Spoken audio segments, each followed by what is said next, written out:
കാണൂ പരസ്യരഹിതമായ ഏറ്റവും പുതിയ എപ്പിസോഡുകൾ.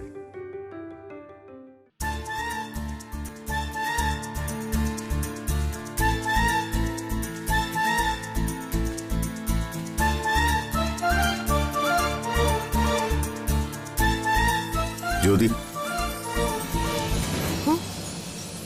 എന്താ ഹിറ്റ്ലർ ഇത്? എന്താ പെട്ടെന്നൊരു തിരിച്ചു വരവ്? എന്തുപറ്റി? അല്ലത് എന്തുപറ്റി? മുഖത്ത് വല്ലാത്തൊരു ഗൗരവം. പൗർണമി എന്തിനാ വന്നത്? ഓ, അത് ശരി. അപ്പൊ അത് ചോദിക്കാനാണ് ഈ വരവ്. പൗർണമി വന്നത് ഹിറ്റ്ലർ CCTV-യിൽ കണ്ടു കാണും. ചോദിച്ചു കേട്ടില്ലേ പൗർണമി എന്തിനാ വന്നതെന്ന്? അതെനിക്കെങ്ങനെ അറിയാം? അത് അവളോട് തന്നെ ചോദിക്കണ്ടേ? എന്റെയും സുപ്രിയയുടെയും സുഹൃത്താണ് പൗർണമി. ഞങ്ങൾ രണ്ടുപേരെയും കാണാനല്ലാതെ അവൾ ഒരിക്കലും ഈ വീട്ടിൽ വന്നിട്ടില്ല. ഇപ്പൊ ഞാൻ അറിയാതെ അവൾ ഈ വീട്ടിൽ വന്നു. എന്നെ കാണാതെ തിരിച്ചുപോയി. ഞാൻ വിളിച്ചിട്ട് അവൾ ഫോൺ എടുക്കുന്നില്ല. അതിനിപ്പോ ഞാനാണോ ഉത്തരവാദി? ഹിറ്റ്ലറുടെ ഫ്രണ്ട് ഫോൺ എടുക്കാത്തതിന് ഞാനിപ്പോ എന്ത് ചെയ്യാനാ? ദേ കുശിനികരം, എനിക്ക് വേറെ പണിയുണ്ടേ. പോയി വേറെ വല്ല പണിയും നോക്ക്. അങ്ങനെ ഒഴിഞ്ഞു മാറാൻ നോക്കണ്ട. അവൾ ഈ വീട്ടിൽ വന്നതും നിന്നോട് സംസാരിച്ചതും തിരിച്ചു പോയതും ഒക്കെ ഞാൻ കണ്ടതാ. ഈ വീട്ടിൽ ക്യാമറ ഉള്ള കാര്യം നീ മറന്നുപോയോ? ഓ, അത് ശരി. അപ്പൊ അതാണ് കാര്യം അല്ലേ? എന്നെ ചോദ്യം ചെയ്യാൻ വന്നതാ? ഹിറ്റ്ലറെ, നിങ്ങൾ പറഞ്ഞത് ശരിയാ. പൗർണമി ഇവിടെ വന്നു. പക്ഷെ എന്നെ കാണാനല്ല വന്നത്. പിന്നെ ഹരിപ്രിയെ കാണാനാ പൗർണമി വന്നേ. ഹരിപ്രിയെ കാണാനോ? ആ. എന്തിന്? അതിപ്പോ എങ്ങനെ എനിക്കറിയാനാ? അത് അവളോട് തന്നെ ചോദിക്കുക. എന്നിട്ട് ഹരിപ്രിയ എവിടെ? അവള് വാഷ്റൂമിലാ കുളിക്കുക. നിനക്കെന്നെ ദേഷ്യം പിടിപ്പിച്ച് അടങ്ങുന്ന നിർബന്ധമാണോ? ഞാൻ ആരെയും ദേഷ്യം പിടിപ്പിക്കുന്നില്ല ഹിറ്റ്ലറെ. ഉള്ള സത്യം പറയാൻ പാടില്ലേ? അവള് എന്നെ കാണാനല്ല ഹരിപ്രിയെ കാണാനാ വന്നതെന്ന്. കണ്ടിട്ടെന്തോ മരുന്നോ മറ്റോ കൊടുക്കാനോ അങ്ങനെ എന്തൊക്കെയോ പറയുന്ന കേട്ടു. മരുന്നോ? ആ. എന്ത് മരുന്ന്? അതിനെ കുറിച്ചൊന്നും എനിക്കറിയില്ല. പൗർണമിയോട് എന്തോ മരുന്ന് കൊണ്ടുവരാനോ മറ്റോ ഹരിപ്രിയ പറയുന്ന ഞാൻ കേട്ടായിരുന്നു. അതുകൊണ്ട് അവള് വന്നു, മരുന്ന് കൊടുത്തു, പോയി. എന്നിട്ട് അവൾ ഈ വീട്ടിൽ വന്നിട്ട് എന്നെ വിളിക്കാത്ത എന്താ? അതിപ്പോ ഞാനെങ്ങനെ അറിയുന്നേ? എന്താ ഹിറ്റ്ലർ ഇത്രയ്ക്ക് അങ്ങോട്ട് സംശയം? പിന്നെ സംശയിക്കണ്ടേ? എന്റെ സുഹൃത്ത് എന്റെ വീട്ടിൽ വന്നിട്ട് എന്നെ കാണാതെ പോയിരിക്കുന്നു. ഹരിപ്രിയയ്ക്ക് മരുന്ന് കൊടുക്കാനായാലും മറ്റെന്തിനായാലും വിളിച്ചൊരു വാക്ക് എന്നോട് സംസാരിക്കണ്ടേ? ഞാൻ വിളിച്ച ഫോണെങ്കിലും എടുക്കണ്ടേ? ഇതൊന്നും ഇല്ലാത്തപ്പോ എനിക്ക് സംശയം തോന്നില്ലേ? അത് സ്വാഭാവികമല്ലേ? അതോ ഞാൻ അറിയാതെ ഹരിപ്രിയയ്ക്ക് അവളുമായി വേറെന്തെങ്കിലും ഇടപാടുണ്ടോ? ചേടാ, ഇത് എന്തൊരു ചോദ്യം ഹിറ്റ്ലറെ. ഹരിപ്രിയയ്ക്ക് അങ്ങനെ പലരുമായിട്ടും പല ഇടപാടും കാണും. അതൊക്കെ എന്തിനാ നിങ്ങൾ അന്വേഷിക്കാൻ നടക്കുന്നേ? മോശം മോശം മോശം മോശം. ഇതിലെന്താ ഇത്ര മോശം? ഒരുപാട് നാളായി കാണാതിരുന്ന എന്റെ സുഹൃത്ത് ഞാൻ അറിയാതെ എന്റെ വീട്ടിൽ വന്നു പോകുമ്പോ അതിലെന്തെങ്കിലും സംശയം എനിക്ക് തോന്നിയാൽ എന്നെ എങ്ങനെ കുറ്റം പറയാൻ പറ്റും? എന്റെ പൊന്നു കുശിനിക്കാരാ, ആരും അങ്ങനെ കുറ്റം പറഞ്ഞതല്ല. ഹരിപ്രിയയ്ക്ക് എന്തോ ഒരു മെഡിസിൻ കൊടുക്കാൻ വേണ്ടി അവൾ ഇങ്ങോട്ട് വന്നു. പോവാനായിട്ട് അവക്ക് എന്തെങ്കിലും അത്യാവശ്യം ഉണ്ടായിരിക്കും. പെട്ടെന്ന് തന്നെ ഇറങ്ങുകയും ചെയ്തു. കുശിനിക്കാരനെ വിളിക്കുന്നില്ലേന്ന് ഞാൻ ചോദിച്ചതാ. അപ്പോ അവള് പറഞ്ഞു പോകുന്ന വഴിക്ക് വിളിച്ചോളാന്ന്. അവളുടെ ഫോൺ ചിലപ്പോ ഓഫായി കാണും, അതുകൊണ്ടായിരിക്കും വിളിക്കാതിരുന്നേ. അവള് വിളിച്ചോളൂന്നേ. അതെ, എന്തായാലും ഹിറ്റ്ലർ ഈ വെയിലത്ത് ചാടി പിടിച്ചിങ്ങോട്ട് വന്നതല്ലേ. ഞാനൊരു നല്ല തണുത്ത ജ്യൂസ് എടുക്കട്ടെ. അത് കുടിക്കുമ്പോ ഈ ചൂടെല്ലാം അങ്ങ് മാറിക്കൊള്ളും. മാറി നിക്ക്. വാന്നേ.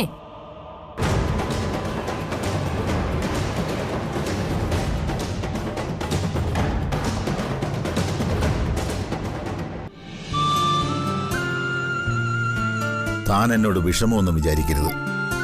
ജയിലിൽ വന്ന് കാണണമെന്നുണ്ടായിരുന്നു. പക്ഷെ ജയിലെന്ന് കേൾക്കുന്നത് തന്നെ എനിക്ക് പേടിയാ. അതുകൊണ്ടാ വരാതിരുന്നത്. ഇപ്പൊ എന്തായാലും താൻ ഇറങ്ങിയല്ലോ, അതൊരു തരത്തിൽ നന്നായി പിള്ളേ. 1.5 മാസം അതൊരു വല്ലാത്ത അനുഭവമായിരുന്നു. കേസിന്റെ കാര്യമൊക്കെ എങ്ങനെയാ സുധാരനായരെ? ശിക്ഷ കിട്ടുമോ? പിന്നെ കിട്ടാതെ. എടോ, കൊലപാതക കേസല്ലേ, ഇനിയും അങ്ങോട്ട് തന്നെ പോകേണ്ടി വരും. ജയിലിൽ കിടക്കാൻ പേടിയില്ലേ നിങ്ങൾക്ക്? പിള്ളേ, എന്നെങ്കിലും പിടിക്കപ്പെടുമെന്ന് ഉറപ്പിച്ച് തന്നെ ഞാനത് ചെയ്തത്. കാര്യങ്ങളൊക്കെ കുട്ടമ്പിള്ളയ്ക്കും അറിയാവുന്നല്ലേ. എൻ്റെ മക്കൾക്ക് സമാധാനമായിട്ട് ജീവിക്കാൻ അവൻ്റെ ശല്യം തീർക്കാതെ ഒരു രക്ഷയുണ്ടായിരുന്നില്ല.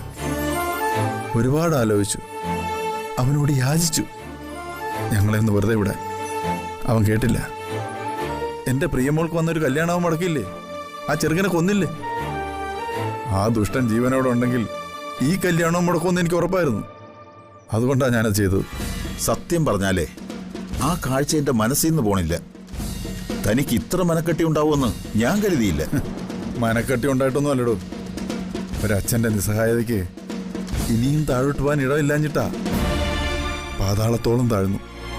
ഇനിയും താഴാൻ ഒരു ഇഞ്ച് സ്ഥലം ബാക്കിയില്ല. എടോ, എൻ്റെ മക്കളുടെ ജീവനും ജീവിതവും രക്ഷിക്കാൻ എനിക്ക് വേറെ മാർഗമില്ലായിരുന്നു. അവനെപ്പോലൊരു ദുഷ്ടനെ ഞാൻ എൻ്റെ ജീവിതത്തിൽ കണ്ടിട്ടില്ല. ഒരു ദിവസം എന്നെയും തൂക്കി എറിഞ്ഞതല്ലേ. അവൻ ഇങ്ങനെയൊക്കെ തീരാൻ വിധിയുള്ളവനാ പിള്ളേ. അത് എൻ്റെ കൈ കൊണ്ട് തന്നെ വേണമെന്ന് ദൈവം നിശ്ചയിച്ചു, അത്രയേ ഉള്ളൂ.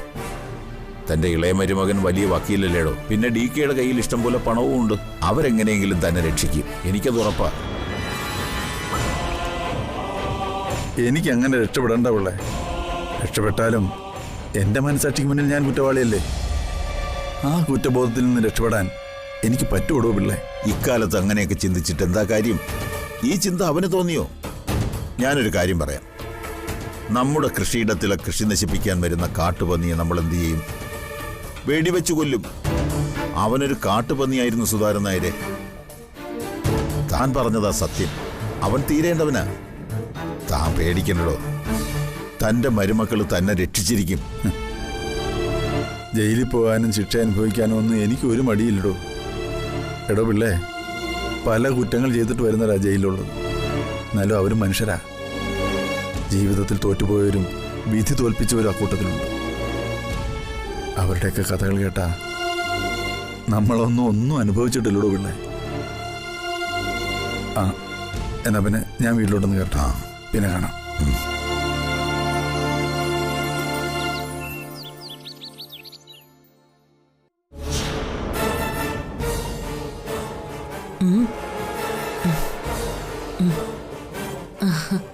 DK, ആ, എന്തായത് എല്ലാരും കൂടി എന്തോ നിവേദനം തരാൻ വരുന്ന പോലെ ഉണ്ടല്ലോ. മൈസൻ, ഇവർക്ക് നിന്നോട് എന്തോ ഒരു കംപ്ലൈന്റ് പറയാനുണ്ട്. കംപ്ലൈന്റോ? എന്ത് കംപ്ലൈന്റ്? ഇവർക്കുള്ള കംപ്ലൈന്റ്സ് മാറ്റാനല്ലേ അമ്മ ഇവിടെ ഇരിക്കുന്നു. ആ, അമ്മയ്ക്ക് പരിഹരിക്കാൻ കഴിയാത്ത എന്ത് കംപ്ലൈന്റ് ഇവർക്കുള്ളത്? അതങ്ങനെ പറ്റത്തില്ലടാ. ഇത് എന്നെ കൊണ്ട് റിപ്പയർ ചെയ്യാൻ പറ്റാത്ത കംപ്ലൈന്റാ. ഇത് നീ വിചാരിച്ചാലേ ഇത് റിപ്പയർ ചെയ്യാൻ പറ്റൂ. മായേ, ഇനി നിങ്ങൾ തന്നെ എന്താ പറയാനെന്ന് വെച്ചാല് നേരിട്ട് നിങ്ങളുടെ അമ്മായിച്ചോടങ്ങ് പറഞ്ഞേക്ക്.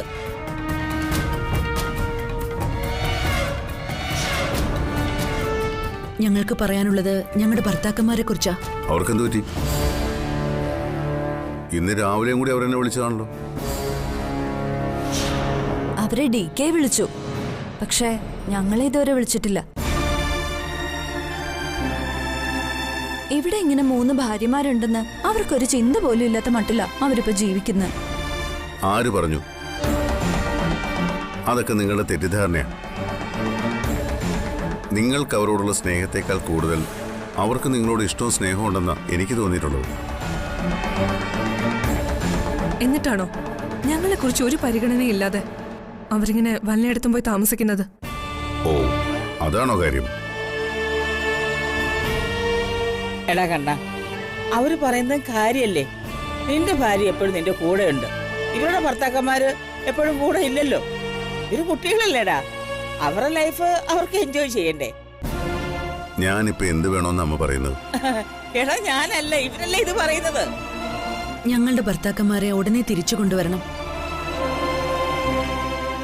ഇനി അവരെ ഞങ്ങൾക്ക് അരികിൽ നിന്ന് ദൂരേക്ക് എവിടെ അയക്കരുത്. എന്തിനാ ഇത്രയധികം ബിസിനസ്സൊക്കെ? ദൂരെ ഒന്നും നമുക്ക് ബിസിനസ് വേണ്ട. നമുക്ക് ഇവിടെയുള്ള ബിസിനസ്സൊക്കെ നോക്കി സന്തോഷമായിട്ട് ജീവിച്ചാ പോരെ. അതാകുമ്പോ ഞങ്ങളുടെ ഭർത്താക്കന്മാർ എപ്പോഴും ഞങ്ങളുടെ കൂടെ തന്നെ കാണുമല്ലോ. ഞങ്ങള് കല്യാണം കഴിച്ച് ഈ വീട്ടിലേക്ക് കയറി വന്നത് ഞങ്ങളുടെ ഭർത്താക്കന്മാരുടെ കൂടെ സന്തോഷത്തോടെ ജീവിക്കാനാ. അപ്പോ ഇപ്പൊ നിങ്ങൾക്ക് സന്തോഷമില്ലെന്നാണോ നിങ്ങൾ പറയുന്നത്? സന്തോഷമില്ലെന്നല്ല DK, സന്തോഷമൊക്കെ ഉണ്ട്. ഇതുപോലൊരു വലിയ വീട്ടിലേക്ക് വന്നു കയറുന്നത് ഞങ്ങൾക്ക് സ്വപ്നത്തിൽ പോലും ചിന്തിക്കാൻ കഴിയായിരുന്നില്ല. ഇവിടുന്ന് ഒരു കല്യാണാലോചന വന്നതും ഇവിടുത്തെ മരുമക്കളായി ഞങ്ങൾക്ക് ഈ വീട്ടിൽ കയറി വരാൻ കഴിഞ്ഞതൊക്കെ വലിയ സൗഭാഗ്യം തന്നെയാ. പക്ഷേ ഞങ്ങൾക്ക് ഇനി ഞങ്ങളുടെ ഭർത്താക്കന്മാരെ കൂടാതെ ജീവിക്കാൻ പറ്റില്ല. ഞങ്ങളുടെ ജീവിതത്തിന്റെ സന്തോഷങ്ങൾ DK ഞങ്ങൾക്ക് നിഷേധിക്കരുത്.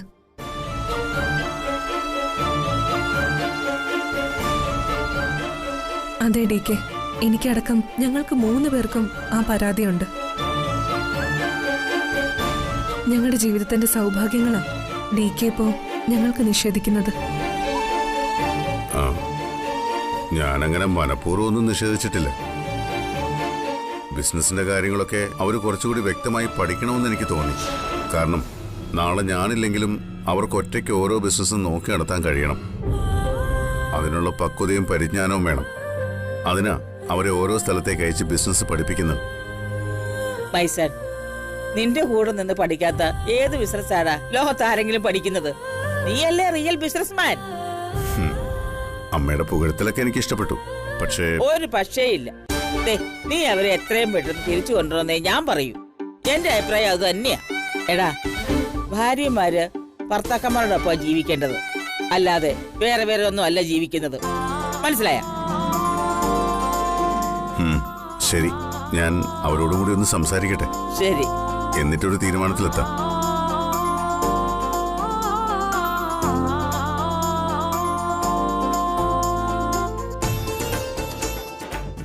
ഞാൻ പറയാനുള്ളത് പറഞ്ഞു. ഇനി നിങ്ങളായി നിങ്ങളുടെ പാടായി. ഇനി എനിക്കൊന്നും പറയാനില്ല.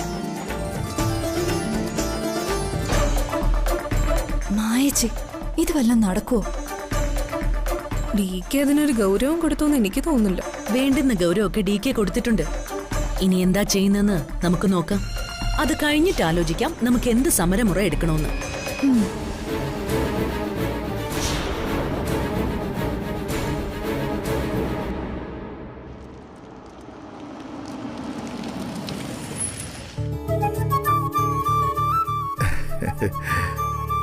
പ്രിയമോൾക്ക് എങ്ങനെയുണ്ട്?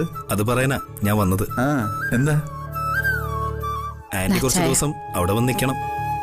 പ്രിയക്കിപ്പോ വല്ലാത്ത നിർബന്ധങ്ങൾ ഓരോന്നിനും. അതിനെന്താ മോനെ, എപ്പോ വരണോന്ന് പറഞ്ഞാ മതി, ഞാൻ വരാം.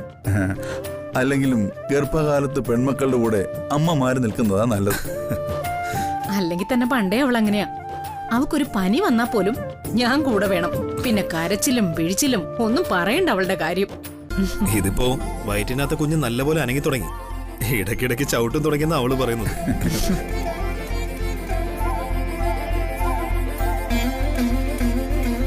ഒരു സന്തോഷം ദൈവം തന്നപ്പോ ജ്യോതിമളുടെ കാര്യത്തിൽ ഒരു ദുഃഖവും തന്നു. ഇനി അതിനെക്കുറിച്ചൊക്കെ ഓർത്തിട്ട് എന്താ കാര്യം? അവളുടെ അഹങ്കാരം കൊണ്ട് സംഭവിച്ചതല്ലേ അതെല്ലാം. പ്രിയക്ക് നല്ല വിഷമമുണ്ട്. ആ സംഭവത്തിന് ശേഷം പ്രിയ ജ്യോതി ചേച്ചിയെ വിളിച്ചിട്ടില്ല. അവൾക്ക് മുൻപേ ചേച്ചിക്ക് കുഞ്ഞുണ്ടായി കാണണമെന്നാ അവൾ ആഗ്രഹിച്ചത്. അതും പറഞ്ഞ ഇപ്പൊ കരച്ചില്. അയ്യോ, ഈ സമയത്ത് കരയാനും സങ്കടപ്പെടാനൊന്നും പാടില്ല. അത് കുഞ്ഞിനെ ബാധിക്കും. ഞാൻ നാളെ വരാം ആന്റി. ആന്റി റെഡി ആയിരുന്നാ മതി. ഞാൻ വരാം. ആ അങ്ങളെ, അടുത്ത ആഴ്ച കേസിന്റെ ട്രയൽ തുടങ്ങും. ഒന്ന് പ്രിപ്പയർഡ് ആയിട്ടിരിക്കണം. കോടതിയിൽ പറയേണ്ട കാര്യങ്ങളൊക്കെ ഞാൻ പറഞ്ഞുതരാം. അതുപോലെ അങ്ങ് പറഞ്ഞാൽ മതി. അങ്ങളുടെ ഞാൻ രക്ഷിക്കും. ജയിലിൽ കിടക്കാനൊന്നും എനിക്കിപ്പോ ഒരു മടിയില്ല. മൊത്തത്തിൽ ജയിലൊക്കെ ഇപ്പൊ എനിക്ക് പരിചയമായി കഴിഞ്ഞു. ഓ മനുഷ്യ, കരുനാക്കെടുത്ത് വളയ്ക്കല്ലേ. ചിലപ്പോ അത് തന്നെ സംഭവിക്കും. ഓ ആന്റി പേടിക്കണ്ട. കോടതി എങ്ങളെ വെറുതെ വിടും, എനിക്കുറപ്പാ. ഇനി അഥവാ ശിക്ഷിച്ച നമ്മൾ അപ്പീല് പോവുന്നേ. എന്നാ പിന്നെ ഞാൻ ഇറങ്ങട്ടെ. ശരിയാണ്. ശരി.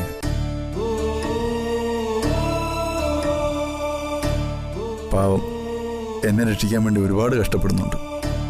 അത് പിന്നെ അവന്റെ കടമയല്ലേ. അശലതെ, പ്രിയമോൾക്ക് ആൺകുട്ടിയായിരിക്കും അല്ലേ? ഒരു പെൺകുട്ടി വേണമെന്നാ എനിക്ക് ആഗ്രഹം. അതെന്താ അങ്ങനെ ഒരു ആഗ്രഹം? പെൺകുട്ടിയാവുമ്പോ കണ്ണെഴുതിക്കാം, പൊട്ടു തൊടിയിക്കാം, പട്ടുപാവടയൊക്കെ ഇടിയിച്ച് നടത്തിക്കാം. അതല്ല അശലതെ, ഒരാൺകുഞ്ഞ് മതി. നമുക്കോ ദൈവം ഒരു ആൺകുഞ്ഞിനെ തന്നില്ല. പ്രിയമോൾക്കെങ്കിലും ഒരു ആൺകുഞ്ഞിനെ കിട്ടണമെന്നാ എന്റെ പ്രാർത്ഥന. മുത്തച്ഛൻ ബലിയിടാൻ കൊച്ചുമക്കൾക്കും അവകാശമുണ്ട്. ദേ മിണ്ടാതിരുന്നോണം, ഇല്ലെങ്കിൽ ഞാൻ വല്ല വിളിച്ചു പറയാൻ കേട്ടോ. ആവശ്യമില്ലാത്ത വർത്താനം പറഞ്ഞോണ്ട് നടക്കുന്നു. നിങ്ങൾ ചത്താലേ ഞാൻ ബലിയിട്ടോളാം. ഒരു ബലിക്കഥയും കൊണ്ട് വന്നിരിക്കുന്നു.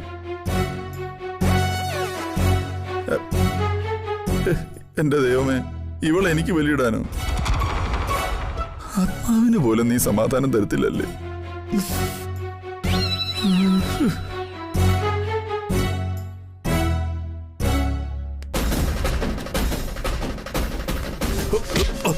സത്യം പറയടാ, ആരാ അതിന്റെ പിന്നിൽ? ഞാനാ, ഞാൻ തന്നെയാ, ഞാനാ എല്ലാം ചെയ്തത്. മതി സാറേ, എന്നെ തല്ലി സത്യം പറയിപ്പിക്കാമെന്ന് നിങ്ങൾ സ്വപ്നം പോലും കാണണ്ട. അത് നടക്കില്ല. നിങ്ങൾ എത്ര ചോദിച്ചാലും എങ്ങനെ ചോദിച്ചാലും അതിനൊരൊറ്റ ഉത്തരമേ പറയാനുള്ളൂ. ഞാൻ തന്നെ ഇതെല്ലാം ചെയ്തത്. എന്തിനാണ് നീ ഇത് ചെയ്തത്? എനിക്ക് DKയോട് വിരോധമുണ്ടായിരുന്നു. എന്നെ പാർട്ട്ണർഷിപ്പിൽ ചേർത്ത് എന്റെ സമ്പത്തെല്ലാം കവർന്നെടുത്തിട്ട് എന്നെ തെരുവിലേക്ക് ഇറക്കി വിട്ടതാ DK. ആ പകയുണ്ടായിരുന്നു എന്റെ മനസ്സിൽ. അതും കൊണ്ടാ ഞാൻ ഇത്രയും കാലം നടന്നത്. അത് തീർക്കാൻ വേണ്ടിയാ ഞാനിത് ചെയ്തത്. അല്ലാതെ മറ്റാർക്കും ഇതിലൊരു പങ്കുമില്ല സാർ. കള്ളം പറയുന്നോടാ റാസ്കൽ.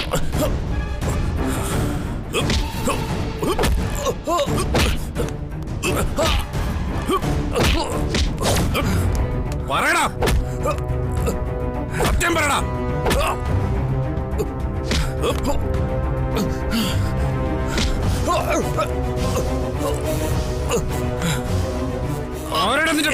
കൊല്ലരുത് സാർ, ഞാൻ പറയാം സത്യം. എന്നെ കൊല്ലരുത് സാർ, എന്നെ കൊല്ലരുത്. ഞാൻ പറയാം സാർ, ഇനി എന്നെ ഒന്നും ചെയ്യരുത്. ഞാൻ പറയാം സാർ, എല്ലാം ഞാൻ പറയാം. സത്യം പറഞ്ഞില്ലെങ്കിൽ നിന്നെ ഇതിനകത്ത് കുഴിച്ചു മൂടും ഞാൻ. എല്ലാം ഞാൻ പറയാം.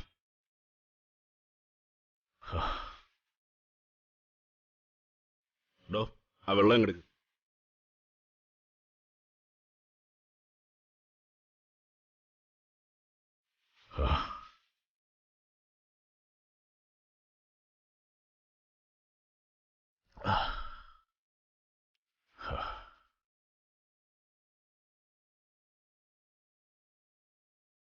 പറയടാ, ആരൊക്കെ ചേർന്നാ ഇത് പ്ലാൻ ചെയ്തത്? ഞാൻ എല്ലാം പറയാം സാറേ, എല്ലാം പറയാം. ഇനി നിങ്ങളുടെ തല്ലുകൊള്ളാൻ എനിക്ക് വയ്യ. ഞാനും വിഘ്നേഷും ചേർന്നാ ഇതെല്ലാം ചെയ്തത്.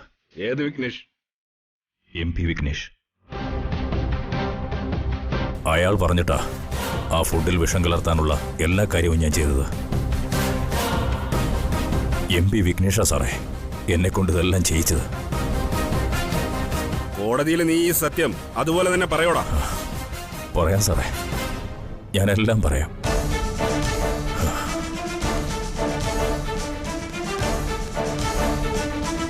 സർ, എന്താടോ ഹരി, ഇവൻ സത്യം പറഞ്ഞോ? പറഞ്ഞു സാറേ, ആ വിഘ്നേഷ് തന്നെയാ ഇതിന്റെ എല്ലാം പിന്നിൽ. ഇപ്പോഴാ ഇവന്റെ വായിന്ന് ആ തിരുമൊഴി ഇങ്ങോട്ട് വന്നത്. കൊള്ളാം. അപ്പൊ പിന്നെ മൊഴി രേഖപ്പെടുത്തി വിഘ്നേഷിന്റെ അറസ്റ്റിനുള്ള നടപടിക്രമങ്ങൾ നീക്കിക്കും. ശരി സർ. അറിയാലോ, അയാളൊരു പാർലമെന്റ് മെമ്പറാ. ഒരുപാട് നിയമപ്രശ്നങ്ങളുണ്ട്. അതെല്ലാം നല്ലതുപോലെ ആലോചിച്ച് വേണം ചെയ്യാൻ. ശരി സർ. എന്നാ താൻ പൊയ്ക്കോ.